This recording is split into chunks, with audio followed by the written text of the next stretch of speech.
Nancy is a guard's daughter. One day she was working on Skarloey with some polish and a rag. Skarloey was snoozing happily, but Nancy wanted to talk. "Wake up, lazy bones! Your brass is filthy. Aren't you ashamed?" "No," yawned Skarloey. "You're just an old fusspot." And Skarloey closed his eyes. He was thinking about his friend Rheneas and all the good times they had shared together before Rheneas went away to be mended.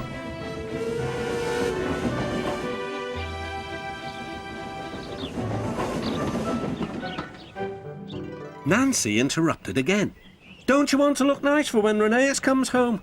Skarloey wasn't sleepy anymore. "What? When?" "Soon, Daddy told me. I'm going now," she said. "Nancy, stop! Do I really look nice? Please, polish me again." "Now who's an old fusspot?" laughed Nancy, and set to work once more.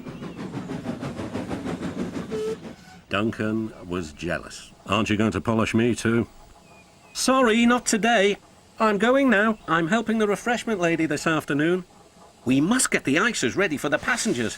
"Never mind, Duncan," she said. But Duncan did mind. "It isn't fair," he complained. "Peter Sam gets a special funnel, Sir Handel gets special wheels, passengers get ices, but I'm not even polished." Of course, this wasn't true, but Duncan enjoyed complaining. He became sulkier still. That afternoon, there was bad news from up the line. "One of Skarloey's coaches has come off the rails," called Duncan's driver. "We'll have to take the workmen there right away." "All this extra work," grumbled Duncan. "It wears an engine out. Rubbish. Come on."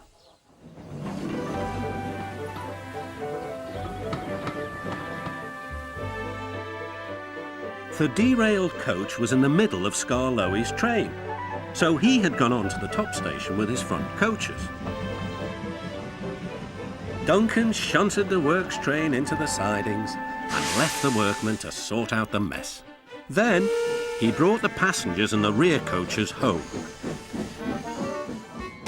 He sulked all the way.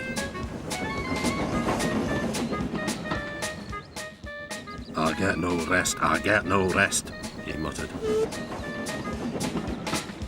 Duncan made the journey very difficult. He was short of steam, so his driver waited a while in the hope of raising more. But Duncan wouldn't try. "We'll keep our passengers waiting," said his driver. Duncan was cross. "You always think about the passengers and never about me."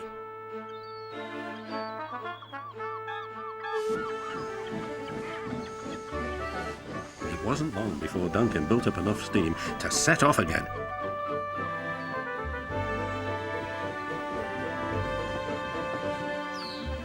But he was still very grumpy and cross. "I'm overworked and I won't stand it." At last they reached the viaduct near the station. "Come on, Duncan," cajoled his driver. "One more effort and you'll have a rest and a drink at the station." Then Duncan was very rude. "Keep your old station. I'm staying here." And he did too. Skarloey had to haul Duncan and his train all the way to the platform.